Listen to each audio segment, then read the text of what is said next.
Shalom, selamat malam dan selamat berbakti di dalam nama Tuhan Yesus Kristus. Saatnya kita akan memulai kembali ibadah tengah minggu kita.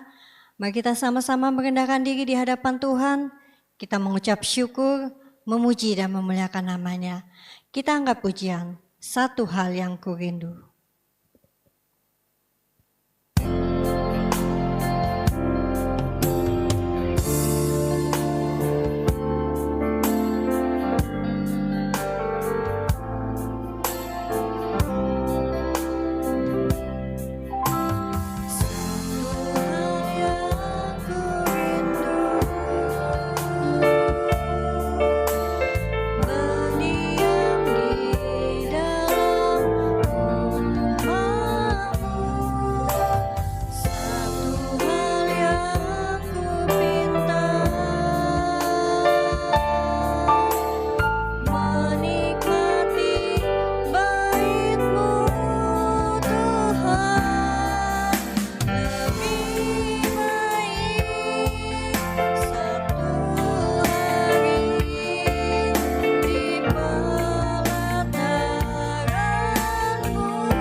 kami datang sujud merendahkan diri di hadapan-Mu ya Tuhan. Kami rindu, kami boleh merasakan kasih-Mu, kami boleh merasakan kuasa-Mu pada saat malam hari ini. Benarlah ya Tuhan, biarlah kami boleh lebih baik datang menghadap kepada-Mu ya Bapa, agar kami boleh bertekun senantiasa di hadapan-Mu. Terima kasih ya Tuhan kalau pada saat malam hari ini kami boleh datang di hadapan-Mu, sujud menyembah merendahkan diri di hadapan-Mu. Biarlah Tuhan, Engkau yang boleh hadir di dalam rumah kami masing-masing, sehingga dikala kami boleh melakukan ibadah kami boleh merasakan bahwa Tuhan Yesus hadir bersama-sama dengan kami. Pimpin ibadah kami ya Tuhan, kiranya Roh-Mu yang kudus boleh hadir di dalam kehidupan kami, sehingga dari awal sampai penghabisan ibadah yang kami lakukan, semuanya itu boleh berkenan di hadapan-Mu. Dan semuanya ya Bapa, boleh menerima kasih dan berkat yang dari surga. Hamba-hamba-Mu ya Tuhan yang akan melayani pada saat malam hari ini, kiranya kasih dan kuasa Roh-Mu yang kudus boleh hadir, sehingga bukan dengan keberadaan dan kekuatan kami, tapi oleh karena Roh Kudus-Mu ya Tuhan, kami boleh melayani di dalam takut akan Tuhan. Terima kasih ya Bapa di surga, terima kasih Tuhan Yesus, kami akan memulai ibadah kami dengan penuh ucapan syukur. Hanya di dalam nama Tuhan Yesus Kristus, kami sudah berdoa dan mengucap syukur. Haleluya. Amin. Dialah Tuhan Yesus satu-satunya juru selamat di dalam kehidupan kita. Baiklah tetap kita hanya berharap dan mengandalkan Tuhan di dalam kehidupan kita. Kita angkat pujian, Yesus Engkau juru selamatku.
Dialah Allah yang besar dan dahsyat di dalam kehidupan kita.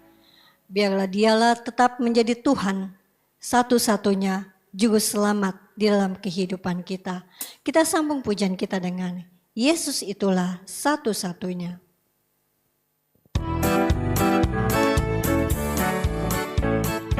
Yesus itulah satu-satunya penolongku yang sungguh haleluya. Dia berjanji akan kembali angkat kita semua.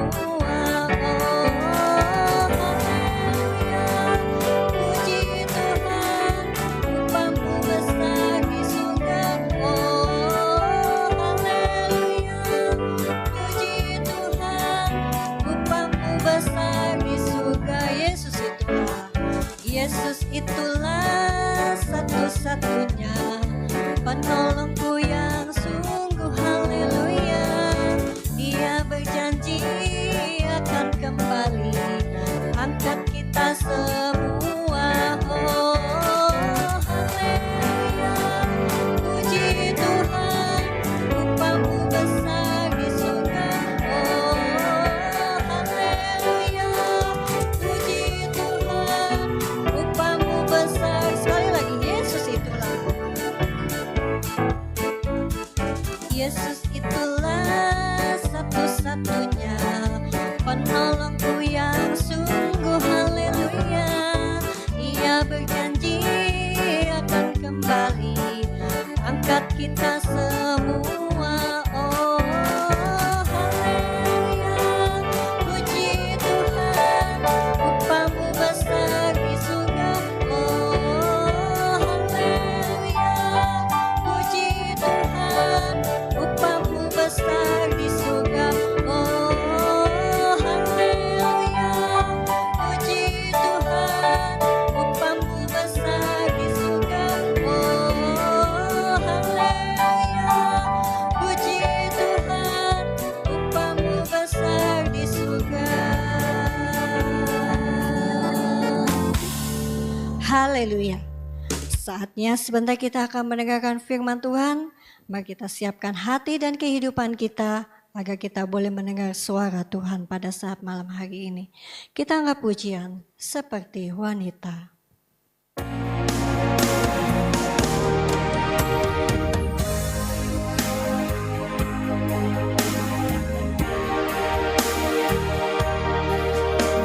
Seperti wanita menangis di bawah kaki.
Engkau menjadi Bapa, Tuhan Juru Selamat kami, sampai selama-lamanya.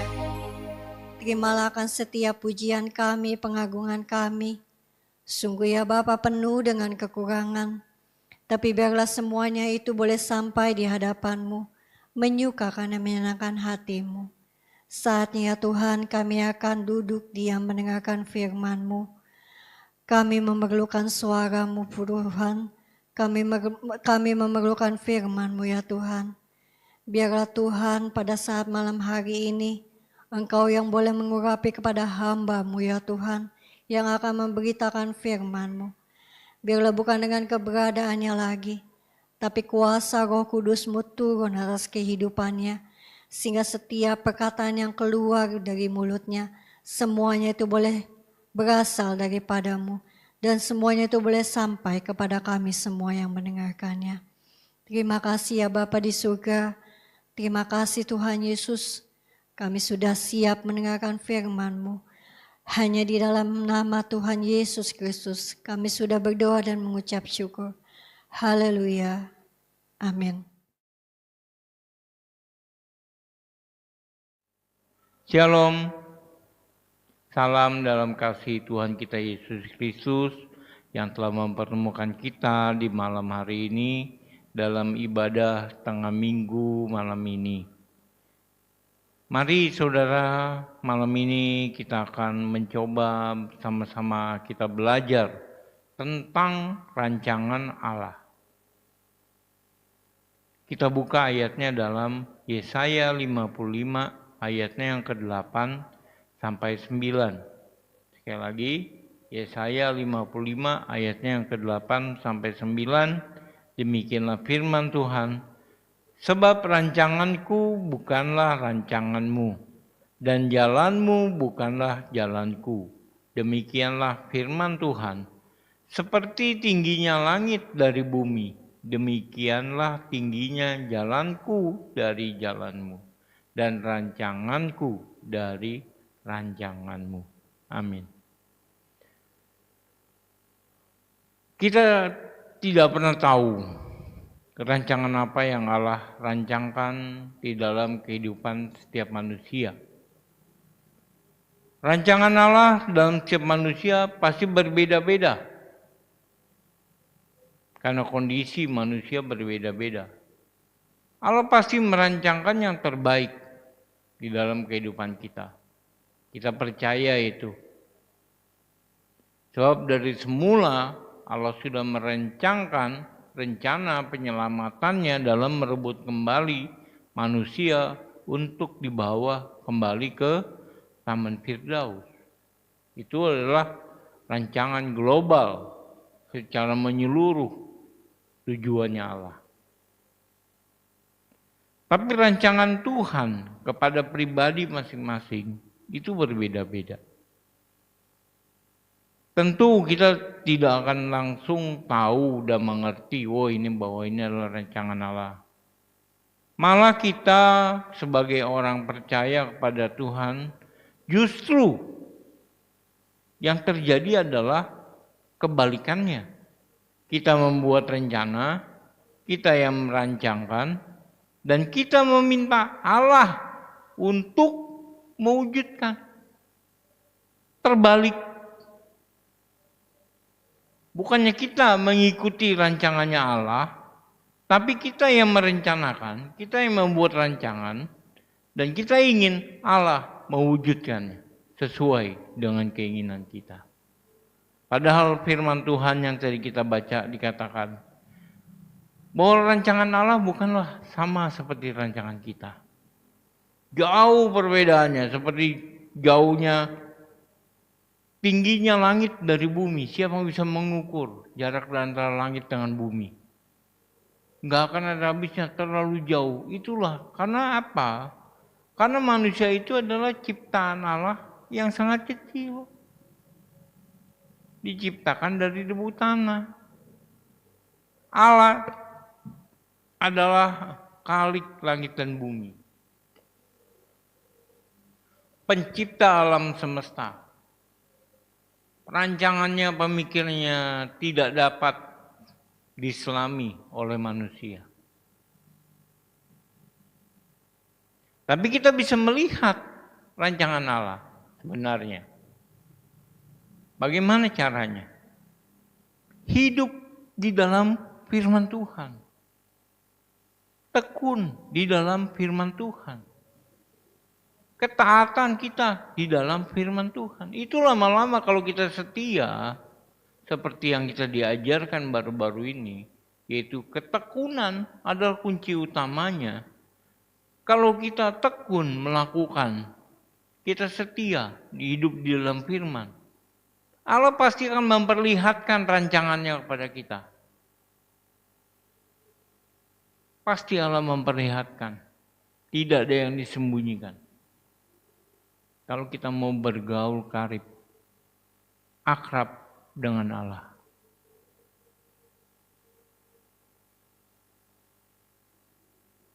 Tapi justru orang manusia itu rada aneh sekarang. Anehnya apa? Mereka kurang menyukai hal-hal yang rohani. Itu manusia sekarang. Walaupun dalam Timotius sudah tertulis bagaimana keadaan manusia akhir zaman.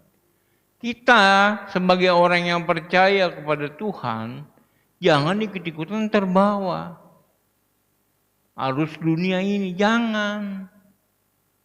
Kepada kita sudah disiapkan suatu kehidupan yang sesuai dengan rancangan Tuhan. Memang kita nggak ngerti, memang kita nggak tahu, tapi ikuti aja. Ikuti aja. Seperti firman Tuhan yang dikatakan hamba Tuhan pada ibadah Minggu Raya kita, ibadah Pentakosta kita, yaitu yang tertulis dalam Yeremia 29 ayat 11. Yeremia 29 ayatnya yang ke-11. Demikian firman Tuhan. Sebab aku ini mengetahui rancangan-rancangan apa yang ada padaku mengenai kamu. Garis bawahi. Jadi Allah sudah mempunyai rancangan untuk kehidupan kita. Demikianlah firman Tuhan, yaitu rancangan damai sejahtera dan bukan rancangan kecelakaan. Itu rancangan Tuhan yang dipersiapkan bagi kita untuk memberikan kepadamu hari depan yang penuh harapan. Amin. Ini rancangan Tuhan, saudara, yang dipersiapkan bagi kita. Tapi justru kita kadang-kadang menolak apa yang Tuhan siapkan ini. Maunya harusnya Tuhan mewujudkan apa yang menjadi rancangan kita dalam hidup kita. Kan hidup-hidup kita. Jadi yang terbaik pasti kita tahu. Enggak, saudara, ternyata. Yang terbaik bagi kita belum tentu itu terbaik buat Tuhan. Tuhan katakan dalam Yesaya 55 tadi bahwa jauh perbedaannya, jauh rancangan antara Allah dengan manusia itu jauh. Jauh sekali, orang diibaratkan sampai setinggi langit dengan bumi kok perbedaannya. Itu kan tidak terukur, terlalu jauh. Tapi kita seringkali menganggap di hadapan Tuhan bahwa kita tahu apa yang terbaik. Dan kita meminta supaya Tuhan mewujudkannya. Gitu loh. Entah begitu Tuhan udah wujudkan, ternyata hasilnya beda dengan ekspektasi kita. Akhirnya apa? Timbul akar pahit, menyalahkan Tuhan. Padahal kita yang minta sendiri. Tapi kok bisa Tuhan yang salah? Jangan, saudara, dijauhkanlah itu dari seluruh kehidupan kita. Apapun yang Tuhan hadirkan, itu baik adanya. Ada satu contoh tokoh dalam Alkitab, yaitu Yusuf. Yusuf adalah anak kesayangan dari Israel, Yakub, bapaknya. Yusuf anak kesayangan. karena dia dilahirkan dari Rahel. Walaupun Yakub istrinya 2, karena dia ditipu oleh paman Laban, tapi dia sungguh mengasihi Rahel. Maka Yusuf ini menjadi anak kesayangannya. Berbeda dengan kakak-kakaknya. Jelas sekali perbedaannya. Nah, si Yusuf ini kita tahu waktu muda dia sudah dibuang oleh saudara-saudaranya, dijual sebagai budak. Sementara dia tidak pernah berpergian sampai sejauh itu sendiri karena bapaknya nggak pernah mengizinkan. Tapi di negeri asing, di negeri orang dengan status sebagai budak belian, Yusuf di sana hidup sendiri berusaha. Tapi dia tahu dia tidak sendiri. Ada Allah, Allah bapaknya, Allah Yakub, Allah Ishak, Allah Abraham yang selalu menyertai. Bukan suatu kehidupan yang enak. Yang dijalani Yusuf bukan suatu kehidupan yang enak. Dari kehidupan nyaman dia diambil tiba-tiba dari kesayangan menjadi budak. Itu kan sesuatu yang bukan hal yang enak. Tapi dia jalani, dia lakukan setiap pekerjaannya. Dan Allah memberkati setiap pekerjaannya. Baru dia enak menjadi kepala di dalam rumah Potifar, maka tanpa dosa dan kesalahan yang dia lakukan, dia difitnah sampai akhirnya jadi di penjara. Baru enak dikit. Coba perhatikan perjalanan si Yusuf ini, saudara. Kalau ini terjadi dalam kehidupan kita, apa yang kita lakukan?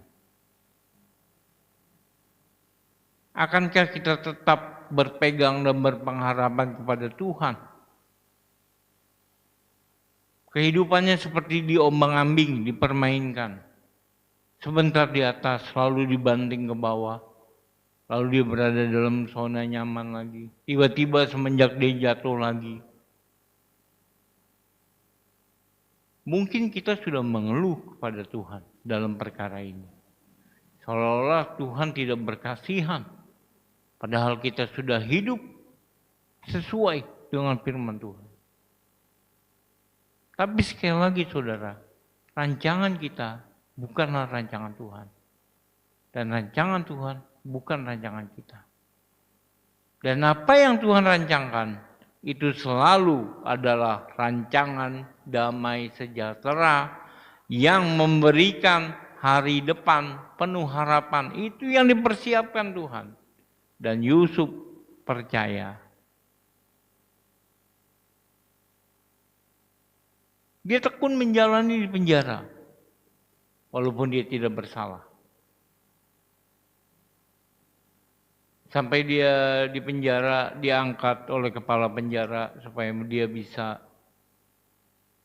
pergi memberikan makanan untuk tawanan-tawanan lain.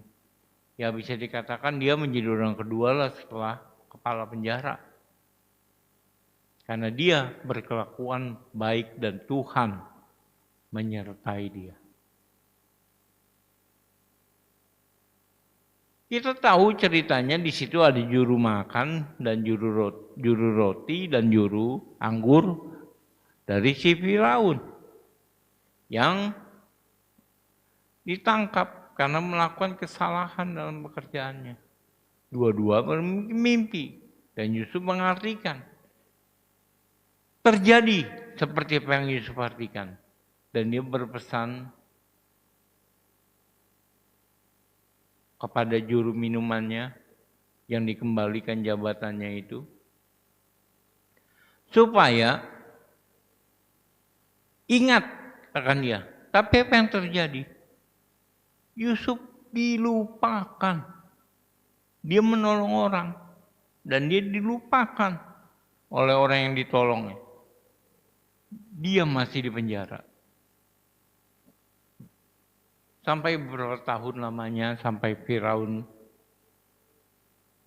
sendiri bermimpi dan kita sama-sama tahu bagaimana ceritanya. Sampai akhirnya Yusuf menjadi orang kedua di Mesir setelah Firaun.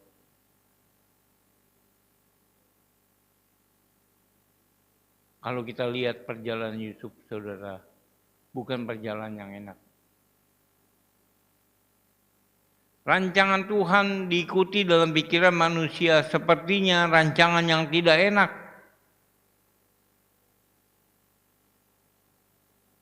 Tapi Yusuf mau menjalani dan dia tetap percaya kepada Tuhan.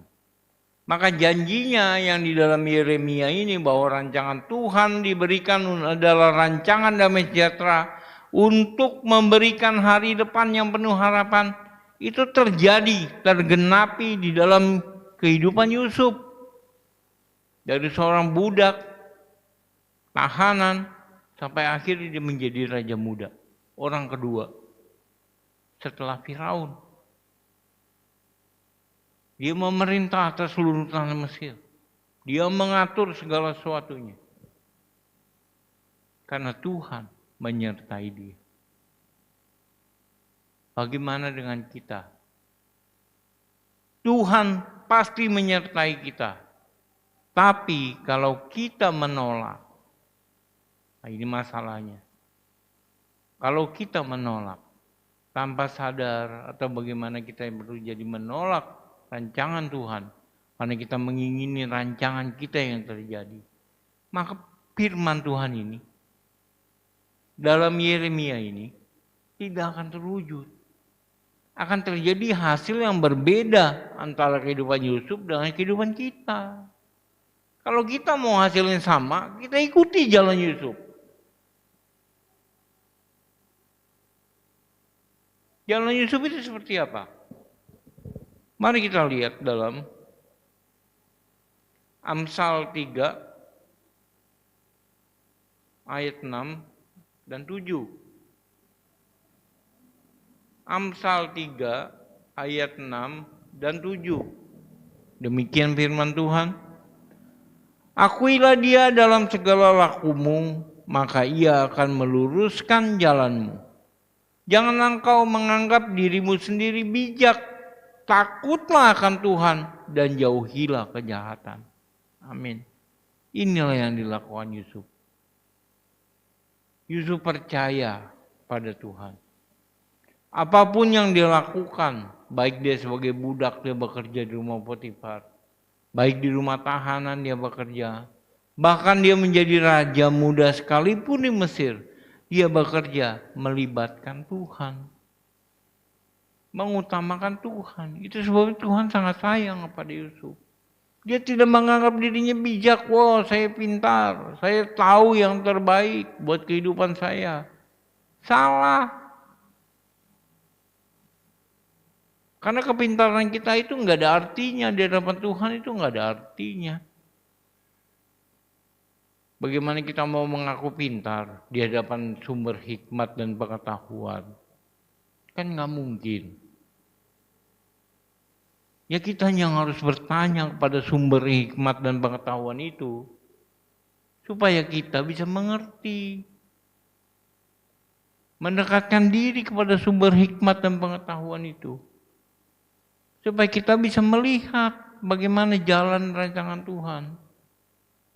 Tapi harus disertai dengan takut akan Tuhan dan menjauhi kejahatan. Yusuf difitnah. Itu sebabnya dia masuk ke penjara. Bukan karena dia mau melakukan kejahatan. Enggak. Dia nggak mau. Walaupun pada saat tidak ada saksi satupun satu orang. Tapi dia tahu Tuhan melihat. Ada rasa takut akan Tuhan. Itu sebabnya dia bisa difitnah. Kenapa bisa difitnah? Yang ngadu tuannya. Orang lebih percaya mana, tuan atau budak? Kan pasti dia lebih percaya tuannya. Maka jadilah Yusuf masuk ke penjara. Bukan karena kesalahan. Bukan. Bukan karena dia melakukan kejahatan, bukan. Tapi dia mempertahankan kebenaran.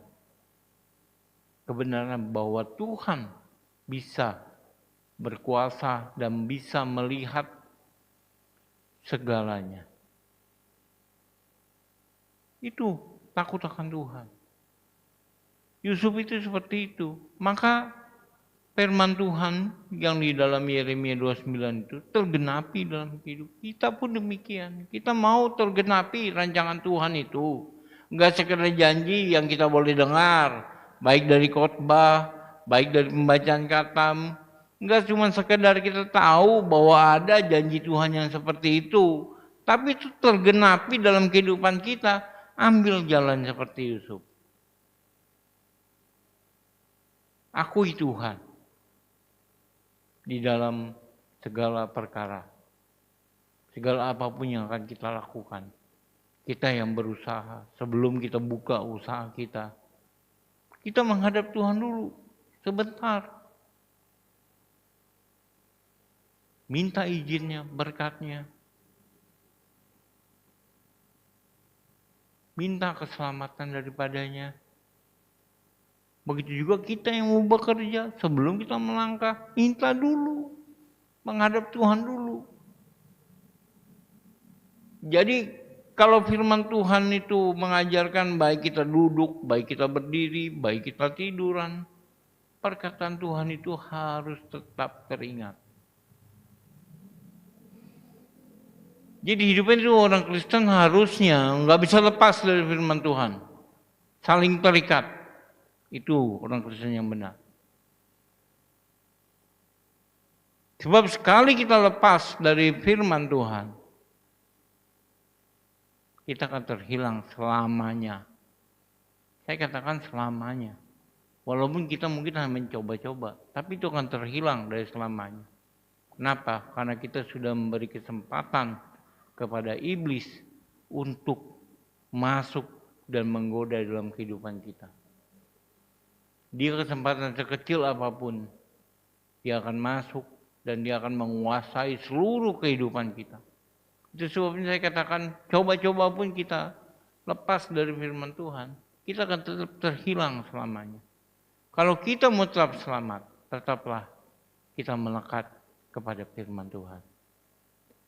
Kita akan buka ayatnya yang terakhir, yang boleh menjadi ingatan dalam kehidupan kita. 1 Petrus 5 ayatnya yang ke-7. Sekali lagi. 1 Petrus 5 ayatnya yang ke-7. Demikianlah firman Tuhan. Serahkanlah segala kekhawatiranmu kepadanya, sebab Ia yang memelihara kamu. Sekali lagi, serahkanlah segala kekhawatiranmu kepadanya, sebab Ia yang memelihara kamu. Amin. Kita sudah mengerti rancangan Tuhan itu rancangan damai sejahtera. Mungkin kita belum bisa melihat bagaimana rancangan Tuhan di dalam kehidupan kita. Jadi apa yang kita bisa lakukan adalah berserah, menyerahkan seluruh segala kekhawatiran kita. Masa depan kita kah? Keluarga kita kah? Serahkan semua ke dalam tangan Tuhan. Sebab Ia yang memelihara kamu. Dan kalau kita mau setia, kita bertekun, yakinlah. Janji dalam Yeremia 29:11 itu akan tergenapi di dalam kehidupan kita. Dan kita akan melihat betapa besar sesungguhnya kasih Allah yang dicurahkan di dalam kehidupan kita. Terpujilah nama Tuhan dari sekarang sampai selama-lamanya. Sekarang kita akan menutup ibadah tengah minggu kita pada malam hari ini. Kita angkat pujian Penolong yang Setia.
Puji syukur hanya bagimu ya Allah, Bapa kami di surga, Kristus.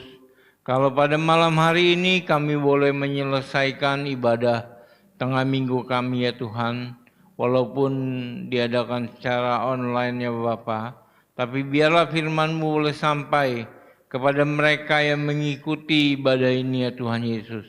Biarlah firman-Mu bekerja di dalam kehidupan kami, membentuk pribadi kami semakin seturut dengan kehendak-Mu ya Tuhan. Bapa di dalam surga, senantiasa ajar-ajari kami akan kebenaran firman-Mu. Perkenalkanlah ya Tuhan rancangan-Mu dalam hidup kami ya Bapa, agar kami boleh mengerti dan kami boleh melihat kasih yang Kau nyatakan di dalam kehidupan kami. Terima kasih Bapa, terima kasih ya Tuhan. Biarlah firman ini boleh tetap tinggal dalam hati kami dan boleh kami lakukan dalam kehidupan kami sehari-hari ya Bapa. Sehingga keselamatan itu bukan hanya kami yang menerima, tapi biarlah juga orang lainnya Tuhan. Sesuai dengan kasih karunia-Mu Bapa, sebanyak-banyaknya orang boleh menerima keselamatan yang daripada-Mu ya Tuhan Yesus. Bapa di dalam surga, kami menyerahkan segenap penghidupan kami hanya ke dalam tangan-Mu. Biarlah selalu ada pimpinan-Mu, perlindungan-Mu ya Tuhan, di dalam segenap kehidupan kami. Bapa, kami juga bawakan untuk sidang jemaat-Mu ya Tuhan. Biarlah ya Tuhan Yesus kiranya selalu ada penjagaan-Mu ya Tuhan dalam sidang jemaat-Mu ini. Terlebih lagi keluarga lepas keluarga, apa yang mereka butuhkan, apa yang mereka perlukan ya Tuhan. Berkenan Kau mencukupi, memenuhinya ya Bapa dengan kasih-Mu. Bapa di surga, kami juga bawa untuk sidang jemaat-Mu, mereka yang berusaha, mereka yang bekerja, mereka yang masih bersekolah, biarlah ya Tuhan kami bawa kepadamu, mohon ya Tuhan Yesus, biar Kau terus campur tangan di dalam segala permasalahan yang mereka hadapi, baik dalam pekerjaan mereka, baik dalam usaha mereka, baik dalam studi mereka. Biarlah Engkau berkenan membuat semuanya menjadi baik adanya ya Bapa. Biar itu boleh menjadi kesaksian bagi teman, rekan yang ada di sekeliling mereka ya Tuhan Yesus. Kami juga membawakan untuk sidang jemaat-Mu, mereka yang merindukan pekerjaan. Biarlah kiranya kasih karunia-Mu ya Tuhan turun atas kehidupan mereka. Berilah jalan kepada satu pekerjaan yang sesuai dengan bidang dan kemampuan mereka ya Tuhan. Terlebih lagi pekerjaan yang tidak mengganggu dalam setiap jam ibadah dan pelayanan mereka ya Bapa. Bapa di dalam surga, kami juga bawakan untuk sidang jemaat-Mu yang mengalami kelemahan, mereka yang mengalami sakit penyakit ya Tuhan Yesus, ataupun mereka yang mengalami kemalasan ya Tuhan, mereka yang mulai undur daripada-Mu Bapa, mohon jamah dengan kuasa-Mu ya Tuhan Yesus.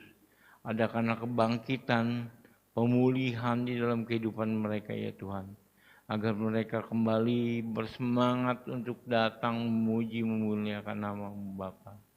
Bapa di dalam surga, kami juga membawakan untuk bangsa dan negara kami Tuhan. Biarlah Engkau yang melihat keberadaan bangsa kami dari Sabang sampai Merauke. Kiranya dihalaukanlah dari setiap bencana alam. Mereka yang mengintip ya Tuhan Yesus, baik banjir, baik tsunami, ataupun gempa bumi. Ya Tuhan, dihalaukanlah itu di negeri kami. Demikian juga dengan bencana perekonomian yang melanda dunia ini ya Tuhan Yesus. Kiranya biarlah kasih-Mu Tuhan Kau nyatakan bagi bangsa negeri kami. Pulihkanlah ya Tuhan keadaan bangsa negeri kami ini ya Tuhan Yesus. Terlebih lagi ya Tuhan, biarlah Engkau memperkenalkan keselamatan yang daripada-Mu ya Tuhan. Lawatan-Mu ya Bapa terjadi bagi bangsa kami ini ya Tuhan. Agar bangsa ini boleh melihat keselamatan yang daripada-Mu dan mereka boleh menerima keselamatan yang daripada-Mu. Hingga satu hari kelak bangsa ini boleh menjadi bangsa yang memuji, menyembah kepada-Mu ya Tuhan Yesus. Bapa di surga, Kami juga bawakan kepadamu pemerintahan kami. Mohon berkati ya Tuhan pemerintahan kami. Hadirlah Engkau di tengah-tengah pemerintahan kami, agar ada rasa takut akan Engkau ya Tuhan. Sehingga mereka boleh menjalankan amanat yang daripadamu dengan jujur dan adil. Sehingga setiap keputusan yang mereka ambil boleh membawa bangsa ini ke arah yang lebih baik. Terima kasih Tuhan Yesus. Inilah seru doa kami kepadamu ya Tuhan. Mohon ya Allah berkenan Kau mendengar, mengabulkannya seturut dengan kehendak-Mu. Hanya di dalam nama Tuhan Yesus kami sudah berdoa dan mengucap syukur. Dan di dalam nama itu juga kami akan mengakhiri ibadah kami dengan Bapa kami yang di surga, dikuduskanlah nama-Mu, datanglah kerajaan-Mu, jadilah kehendak-Mu di bumi seperti di surga. Berikanlah kami pada hari ini makanan kami yang secukupnya, dan ampunilah kami akan kesalahan kami, seperti kami juga mengampuni orang yang bersalah kepada kami. Dan janganlah membawa kami ke dalam pencobaan, tapi lepaskanlah kami daripada yang jahat. Karena Engkaulah yang punya kerajaan, dan kuasa, dan kemuliaan, sampai selama-lamanya. Haleluya. Amin. Shalom semua.